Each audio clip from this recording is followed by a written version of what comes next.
Have you ever noticed that most people spend their entire lives asking, what if it goes wrong? But almost no one has the courage to ask, what if it works? What if the thing you keep delaying is exactly the decision that could change your life? What if the door is not closed? And the problem is that you never had the courage to knock. Most people imagine the worst before they even try. They bury opportunities before they even begin.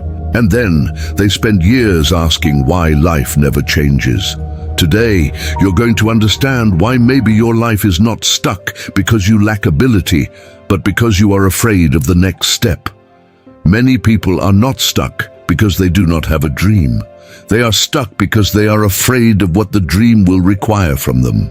They want a better life, they want prosperity, they want growth, they want a new season, they want a new beginning, but when it is time to take the next step, something inside them freezes. It is not a lack of desire, it is not a lack of potential.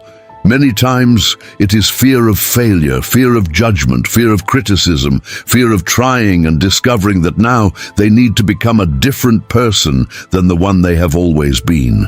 And here is a truth that may confront you right from the beginning.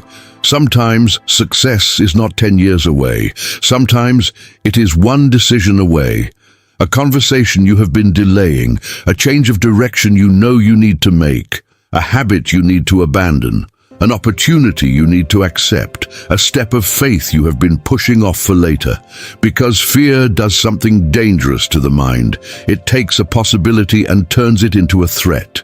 Before you even try, it already says, you are going to fail, people are going to laugh, you are not good enough, this is not for you, it is better to stay where you are.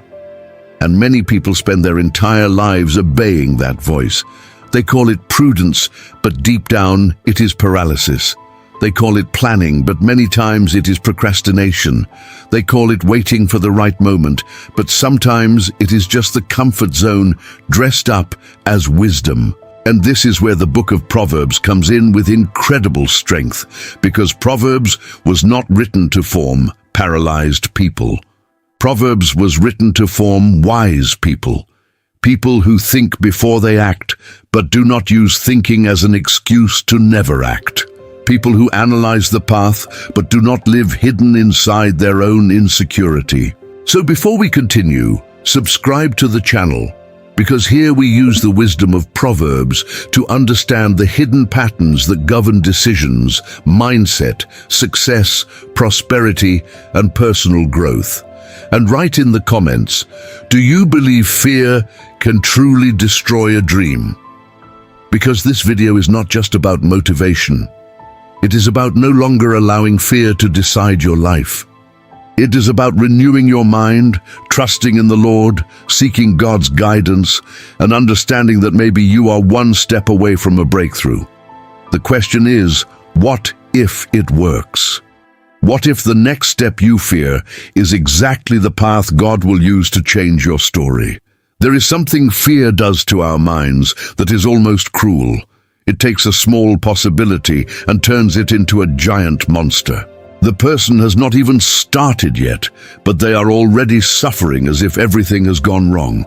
They have not even taken the next step, but they have already imagined the criticism, the shame, the failure, the loss, the judgment, and the rejection. And this is exactly where the book of Proverbs exposes one of the most dangerous hidden patterns in life. Many people are not stuck because there is a real lion outside. They are stuck because they believed in the lion their own mind created. Proverbs 22:13 says, the sluggard says, there is a lion outside, I shall be killed in the streets. Pay close attention to this. The text shows the excuse, but it does not show the lion. And that is very powerful because it reveals how fear of failure can dress itself up as prudence. The person says, I am just being careful, but deep down they are paralyzed. They say, it is not the right time yet, but maybe they are just delaying the decision that could change their life. They say, I need to think a little more, but sometimes that thinking more has become only a beautiful way to remain in the comfort zone. Think about a person standing in front of a bridge. On the other side, there is a new season, an opportunity, a new beginning, maybe a breakthrough they have asked God for over the years. But before crossing, they begin. What if the bridge breaks? What if I fall? What if someone sees me trying? What if I embarrass myself? What if it goes wrong?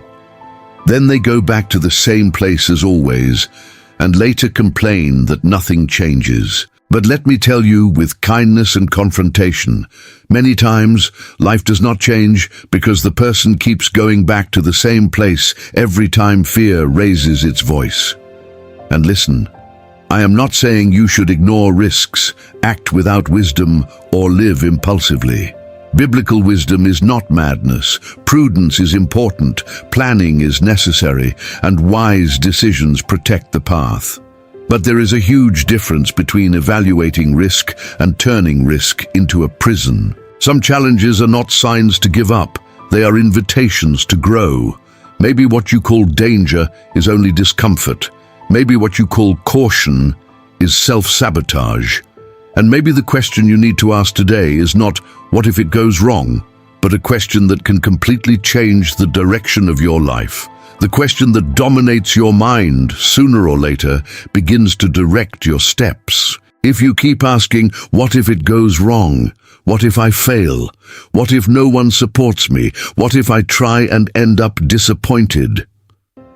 Without realizing it, your mindset begins to build a fence around your own life. It seems like just a question, but it is not. Many times, it is fear trying to look like wisdom.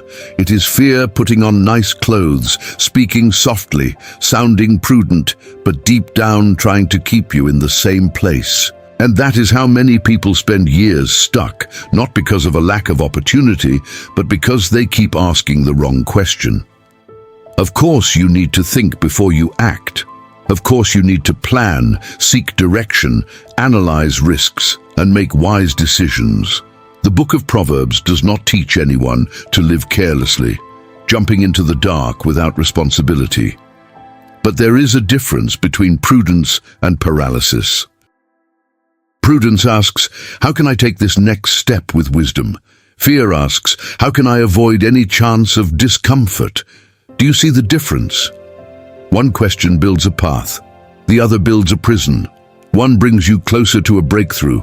The other keeps you in the comfort zone, calling stagnation safety. Proverbs 4:25-27 teaches us to look straight ahead, consider the path of our feet, make our ways established, and not turn to the right or to the left. This is powerful because biblical wisdom does not say, stay still forever.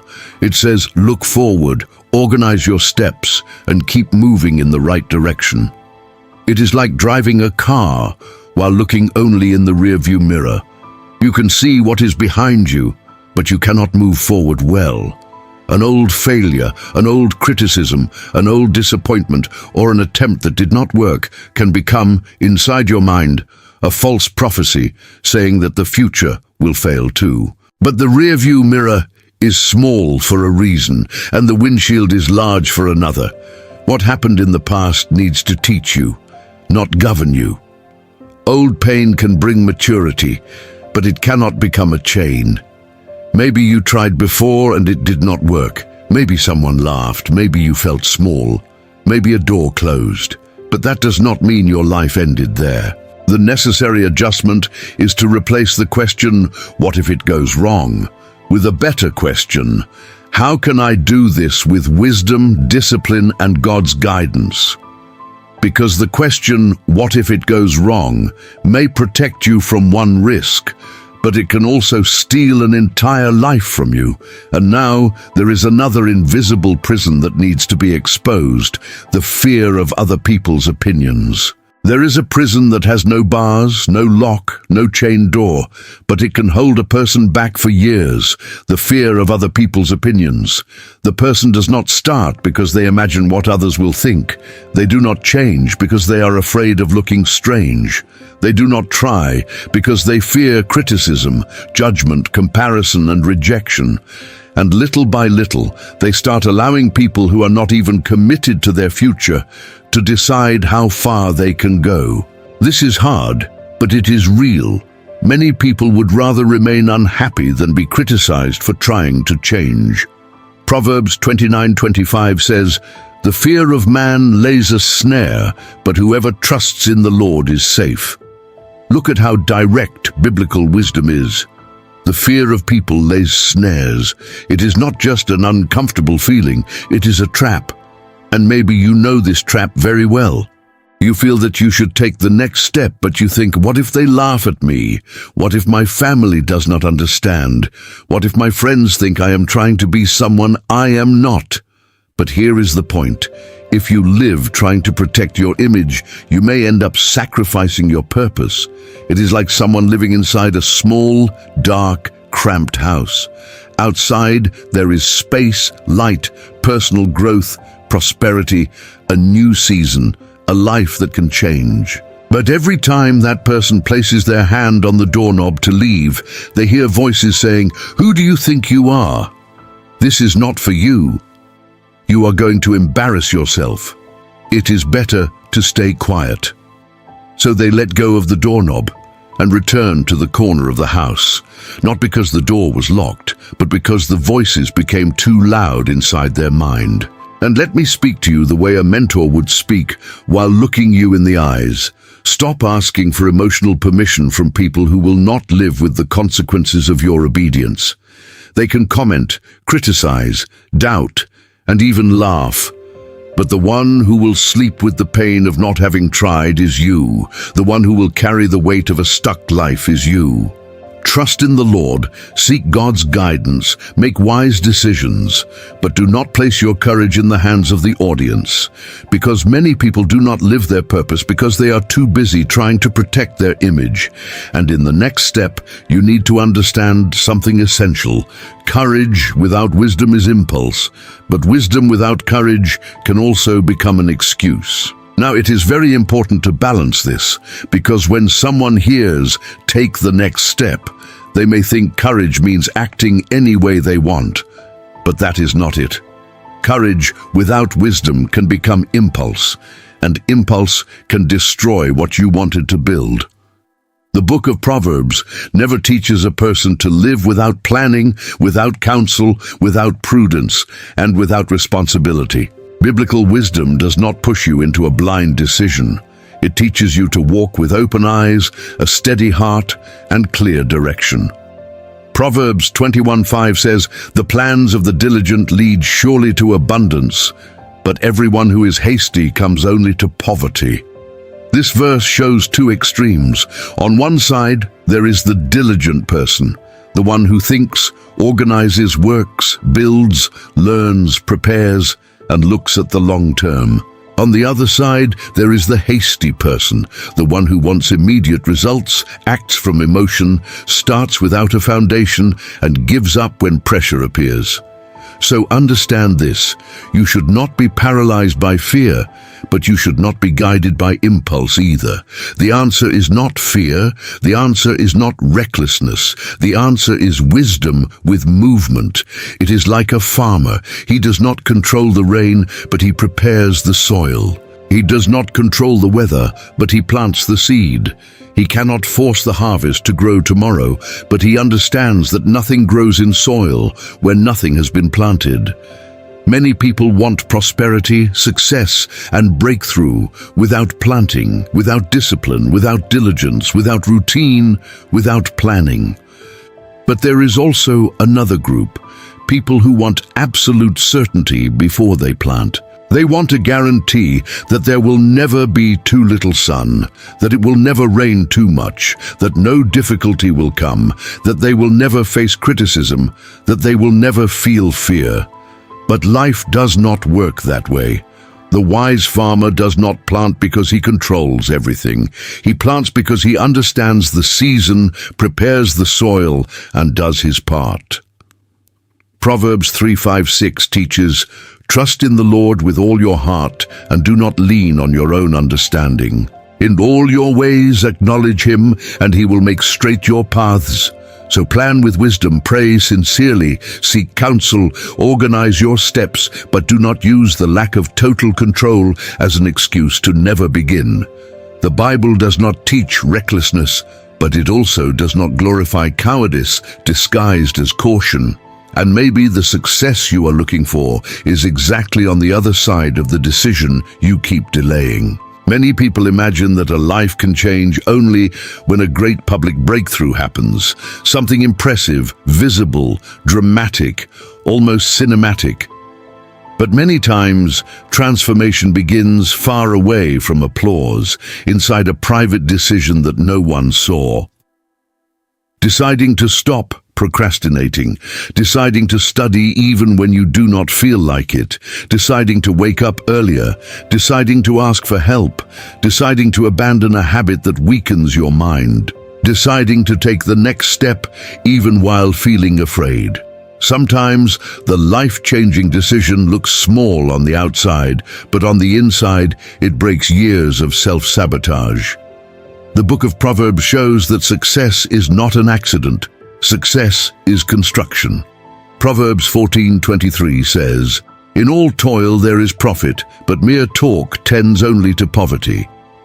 This directly confronts the person who talks a lot about change, but avoids practicing change. Some people talk about purpose, but never start. They talk about prosperity, but do not organize their life.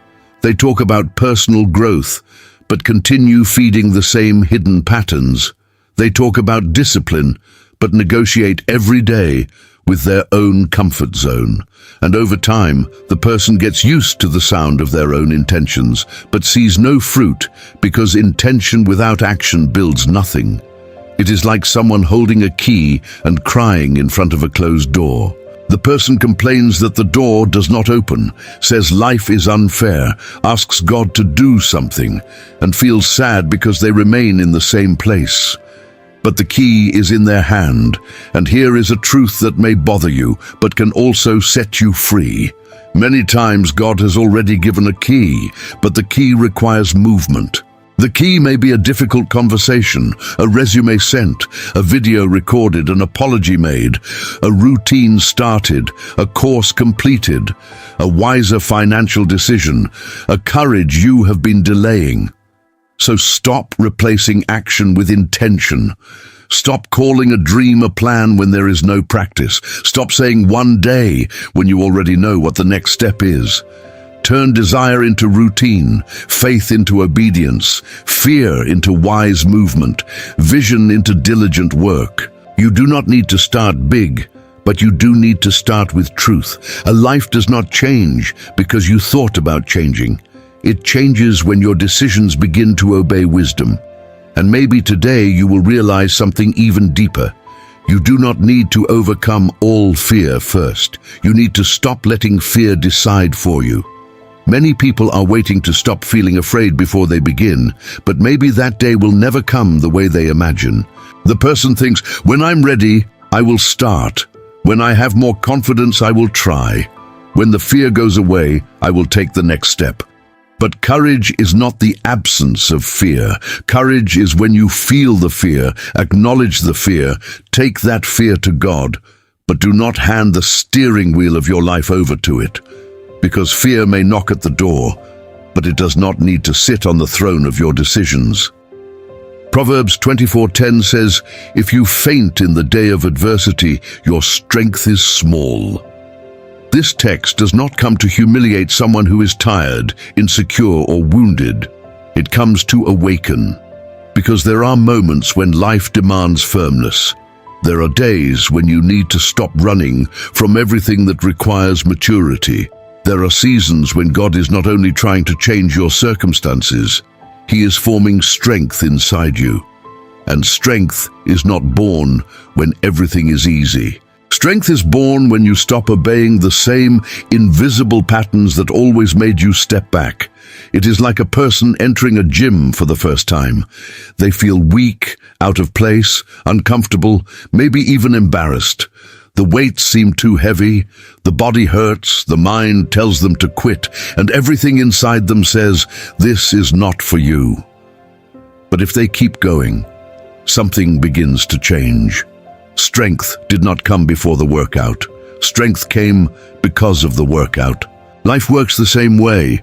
You do not become courageous just by thinking about courage. You become stronger when you begin making decisions that the fear of failure, the fear of criticism, and the fear of judgment did not want you to make.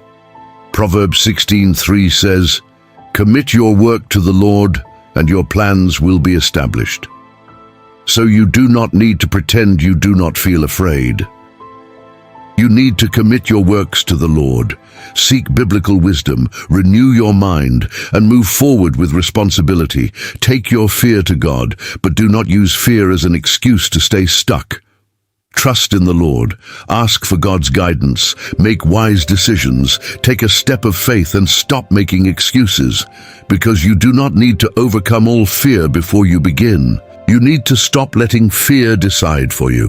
And when that movement begins, a new season can be born from a decision that seemed small. Maybe the question that has been governing your life for years is, what if it goes wrong? And that question sounds prudent, it sounds intelligent, it sounds safe, but when it becomes the only voice inside you, it does not only protect you from failure, it also protects you from growth, from opportunities, from change, from prosperity, and from the life you could build. Proverbs shows us that fear can create imaginary lions. The fear of man can lay snares. Words without action can lead to poverty. Diligent plans can lead to abundance, and paths committed to the Lord can be established. So the issue is not acting without thinking. The issue is thinking so much that you never act. It is not running by impulse. It is walking with wisdom. It is not ignoring risks. It is no longer turning every risk into an excuse to remain the same, because maybe the next level of your life is not waiting for a perfect version of you. Maybe it is waiting for a version of you that is obedient, mature, diligent, and courageous enough to take the next step. What if it works? What if this decision opens a new season? What if this step unlocks something that has been stuck for years? What if God uses the very thing you are afraid to start? You can spend your entire life protecting yourself from failure, and without realizing it, end up protecting yourself from growth too. If God could speak to you today, He would surely say, "There are steps you have been delaying for a long time. There are changes you know you need to make. There are decisions your soul has already understood, but your fear keeps trying to negotiate. And I'm not calling you to act without wisdom. I'm calling you to stop obeying fear as if it were greater than my direction. Look forward, consider the path.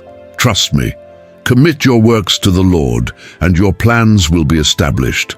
Not because everything will be easy, not because you will never face resistance, not because everyone will understand, but because when you walk with me, even the process that requires strength also produces growth. So today, before you return to the same thoughts, before you bury the same decision again, before you call it is not the right time, what may only be fear of growing, listen to this deep within your heart. What if it works? What if this step is the beginning of the answer you have been asking for? What if this decision opens a door that was waiting for your obedience? What if the thing you are afraid to start is exactly the instrument I will use to mature you, strengthen you, and lead you into a new season? Today, I am not asking for perfection. I am calling you to take the next step with wisdom, faith, and courage. Because maybe you have spent too much time asking, what if it goes wrong? But today, I am placing a new question in your heart. What if it works? If this message spoke to you, write in the comments, "I will go even if I am afraid." Like this video, subscribe to the channel and share it with someone who is living trapped by fear. Whether it will work or not, maybe you will only find out when you finally decide to take the next step.